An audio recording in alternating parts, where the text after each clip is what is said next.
अब तो बारी इसी ब्रजभूमि की है। पांचवा महत्वपूर्ण कॉरिडोर है प्रयागराज से आगरा, मथुरा, वृंदावन, बरसाना होते हुए शुभ तीर्थ का। दुर्भाग्य है कि उन्होंने आदर्श किसको माना है, यानी औरंगजेब को। औरंगजेब को ये लोग अपना आदर्श मान रहे हैं। महाकुंभ कंप्लीट हुआ, संभल एक्टिव है, मथुरा वृंदावन लोडिंग हो रहा है। यह मुख्यमंत्री योगी आदित्यनाथ का लेटेस्ट धर्मपथ है, जिसमें हिंदुत्व का अपग्रेडेड वर्जन है, सनातन का संवर्धन है, जाति की दीवारों का टूटता बंधन है, गौरवमयी विरासत का अभिनंदन है और आक्रांताई सोच का विखंडन है। अयोध्या काशी की तरह एक नया मिशन है। महाकुंभ के बाद संभल और फिर मथुरा वृंदावन है। हमने तो वही कहा है कि जो हमारा है वो हमें मिल जाना चाहिए। गिद्धों को केवल घास मिली, सूअरों को गंदगी मिली, संवेदनशील लोगों को रिश्तों की खूबसूरत तस्वीर मिली, आस्थावानों को पुण्य मिला, सज्जनों को सज्जनता मिली, गरीबों को रोजगार मिला, अमीरों को धंधा मिला, श्रद्धालुओं को साफ सुथरी व्यवस्था मिली, पर्यटकों को अव्यवस्था मिली। यूं तो हिंदुत्व योगी की पहचान है, वचन से भी और कर्तव्य से भी, मगर इस बार उनका तेवर बहुत ज्यादा आक्रामक है। ऐसी स्ट्रेटेजी उन्होंने बनाई है जिसकी काट विरोधी एआई के जरिए भी नहीं निकाल पा रहे। वो सनातन के लिए लाउड है, मंदिरों के लिए प्राउड है, भाषण में हिंदुत्व का साउंड है। महाकुंभ की पिच पर योगी फ्रंट फुट पर खेले, विरोधियों को बिल्कुल भी मौका नहीं दिया। उन्हें घेरने के लिए रणनीति बनाई जा रही थी, लेकिन योगी ने अगला दांव खेल दिया। योगी ने आउट ऑफ द सिलेबस माने जा चुके संभल के जाल में ऐसा फंसाया कि किसी को भी मौका नहीं मिला। तुष्टीकरण का टेप ऑन करने की कोशिश हो रही थी, मगर इस बार मथुरा वृंदावन के जरिए सारे मंसूबे ध्वस्त कर दिए। कहा यही जा रहा है कि योगी का सिलेबस पढ़ना विरोधियों के वश की बात नहीं। जानकार तो ये भी मानते हैं कि बीजेपी की टॉप लीडरशिप जिस तरह हिंदुत्व पर मुखर नहीं हो पा रही, वो बहुत आसानी से कह दे रहे हैं मुख्यमंत्री योगी आदित्यनाथ। गुलामी के कालखंडों में झूलते हुए कार्य किए हैं, आज भी संभव है, आज भी संभव है। और याद रखना, सनातन धर्म सुरक्षित है तो हमारे मठ, मंदिर, मत और संप्रदाय भी सुरक्षित है। अगर भारत ही सुरक्षित नहीं तो सनातन धर्म भी सुरक्षित नहीं, कोई मत, मजहब, संप्रदाय सुरक्षित नहीं। और इसलिए सबका ध्येय एक ही होना चाहिए, सनातन धर्म के प्रति। उसके लिए हम कार्य करें। और अपील मेरी होगी, सनातन धर्म को किसी संकीर्ण दायरे में कैद मत होने दीजिए, मत होने दीजिए। जिनका आचरण औरंगजेब जैसा है, वे लोग औरंगजेब पर गौरव की अनुभूति करें। उस कमबख्त को निकालो पार्टी से और उसको एक बार यूपी भेज दीजिए, बाकी उपचार हम अपने आप करवा लेंगे। समाजवादी पार्टी को उसको बाहर निकाल देना चाहिए, निकाल देना चाहिए बाहर, या यहां बुलवाइए सम्मेलन में। उत्तर प्रदेश तो ऐसे लोगों का उपचार करने में बहुत देरी नहीं करता है। औरंगजेब के जरिए योगी मुस्लिम वोट बैंक की दुकान चलाने वालों पर हमलावर है। मकसद हिंदुत्व की आलोचना करने वाले अखिलेश यादव को यूपी में फिर से परास्त करना, एंटी हिंदू गैंग को एक्सपोज करना। योगी जानते हैं श्री कृष्ण जन्मभूमि को लेकर हिंदुओं में वही आस्था है जो अयोध्या के राम मंदिर और काशी के ज्ञान वापी को लेकर है। इसीलिए ब्रिज कॉरिडोर के जरिए विकास के बहाने आस्था के उस विहंगम दृश्य की व्याख्या करते हैं जिसकी अनुभूति प्रयागराज महाकुंभ में महसूस की गई थी। बस आप आशीर्वाद देते रहिए, इंतजार करिए। जैसे अयोध्या आज सुंदरतम नगरी बन गई है, हमारा प्रयागराज सचमुच तीर्थों का राजा बन करके चमकता हुआ दिखाई दे रहा है। दीप्यमान सूर्य की रूप में पूरी दुनिया को दिखाई दे रहा है। महाकुंभ की सफलता उसका एक उदाहरण है। जैसे काशी की कायाकल्प हुई है, अब तो बारी इसी ब्रजभूमि की है। मथुरा, वृंदावन, बरसाना, गोकुल, नंदगांव, गोवर्धन, बलदेव, ये सभी पे विकास के लिए पैसे की कोई सीमा नहीं।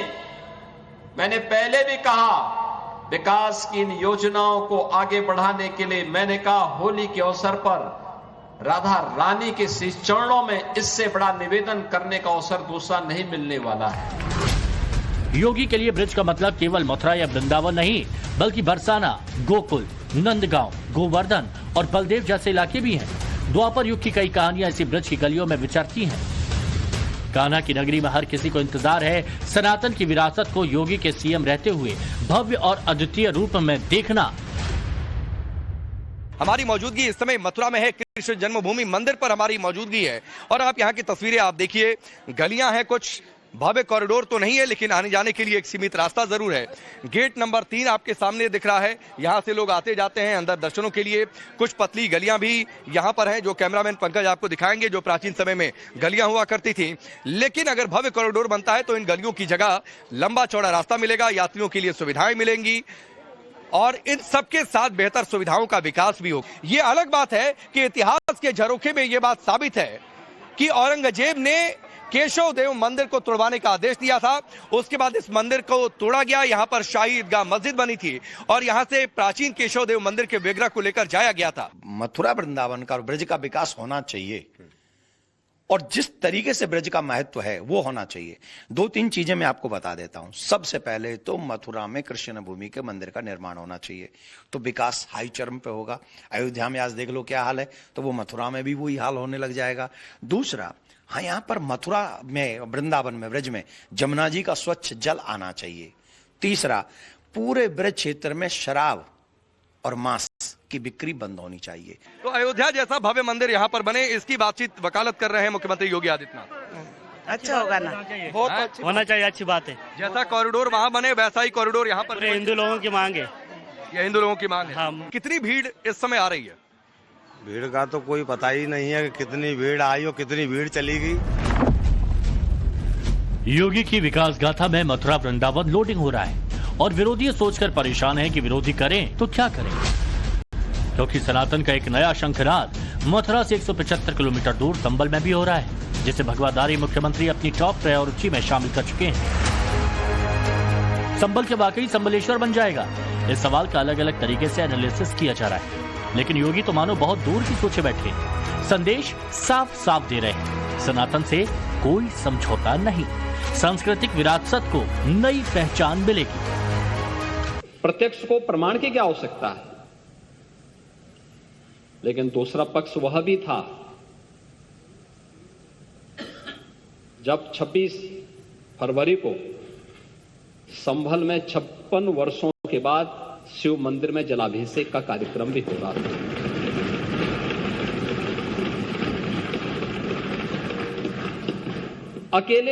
अकेले संभल में 67 तीर्थ थे और 19 कूप भी थे, जिनको एक शरारत के तहत एक निश्चित समय के अंदर समाप्त कर दिया गया। हमने तो वही कहा है कि जो हमारा है वो हमें मिल जाना चाहिए। सच कड़वा होता है और उस कड़वे सच को स्वीकार करने की सामर्थ्य भी होनी चाहिए। बीते 46 सालों से जिन मंदिरों को जीर्ण शीर्ण कर दिया गया था, योगी ने उनके पुनरुद्धार को अपना मिशन बना लिया। कूपों से लेकर प्राचीन तीर्थों की पहचान हो रही है।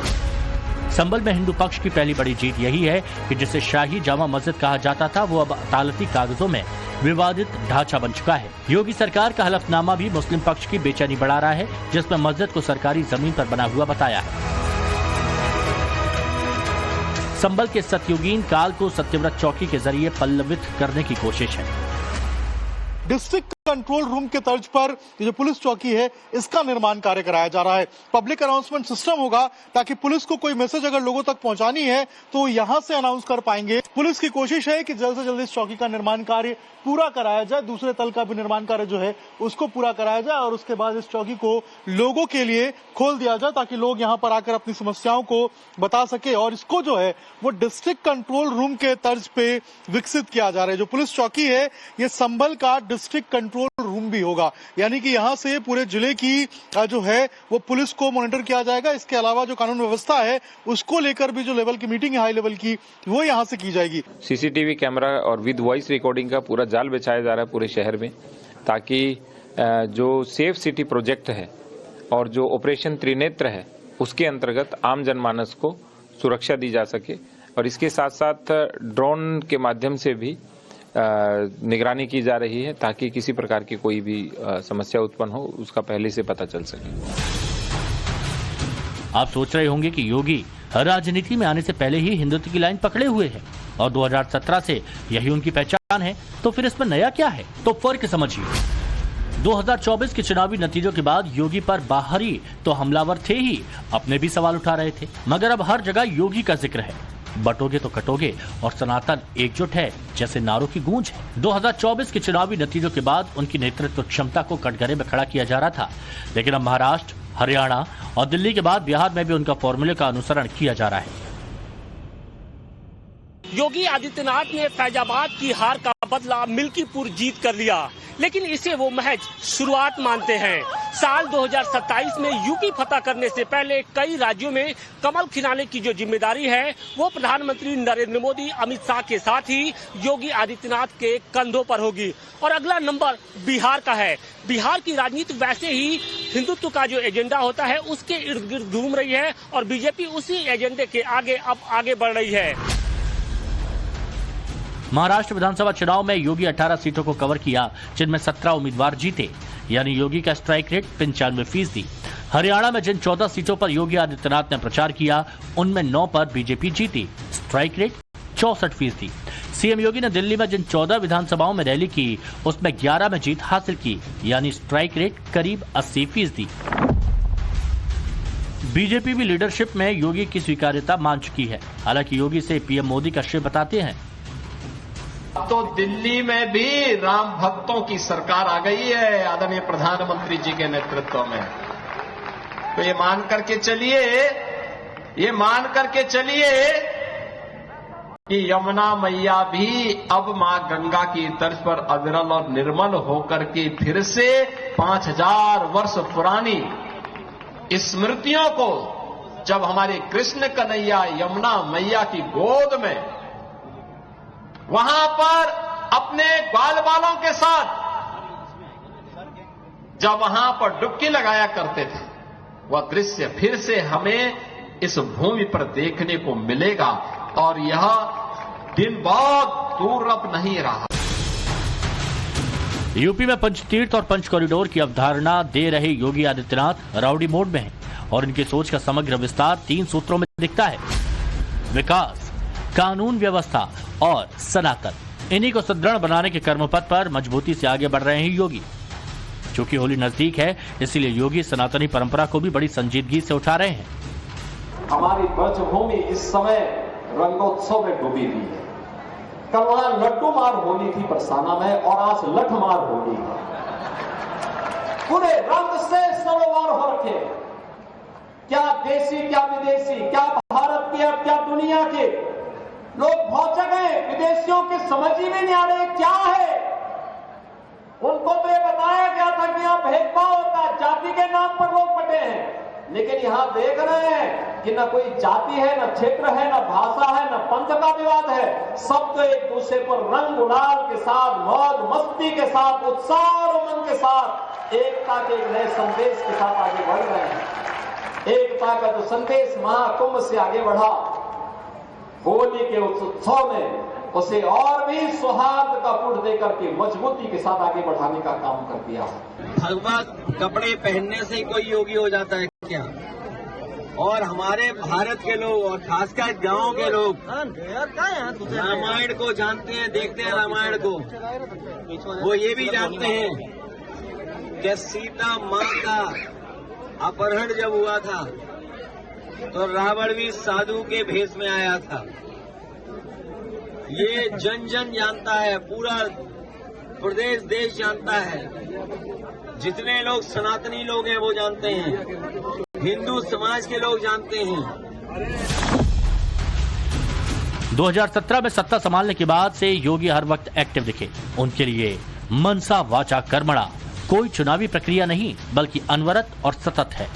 अब यह संयोग ही है कि अखिलेश यादव ना चाहते हुए भी उसी पिच पर पहुंच जाते हैं, जिसका रिजल्ट वो बखूबी जानते हैं। यार हमारे योगी जी भी सफाई कर रहे हैं, वो भी सफाई होनी चाहिए ना। दुर्गंध आती है तो नींद आती है क्या? तो दुर्गंध हटानी पड़ती है ना। तो योगी जी वो काम भी बड़े अच्छा कर रहे हैं। और ये सफाई होने के कारण अब उत्तर प्रदेश में निवेश का माहौल बना है। लोग विश्वास के साथ उत्तर प्रदेश में उद्योग धंधे के लिए रुपये लगाने के लिए तैयार हुए हैं। साथियों, जहां जहां राम के निशान है उन क्षेत्रों को रामायण सर्किट के तहत विकसित बनाने की योजना। 2027 में योगी अखिलेश इस प्रश्न की बहस में ना उलझकर योगी सनातन ही सर्वश्रेष्ठ है को सोपान पर पहुंचाना चाहते हैं। इसके लिए वो अयोध्या से लेकर संभल तक सक्रिय हैं। इसमें बूस्टर डोज की तरह काम किया है 24 के चुनाव में। मथुरा से राकेश पांडे, संभल से अभिषेक राज के साथ bureau report, times now Bharat.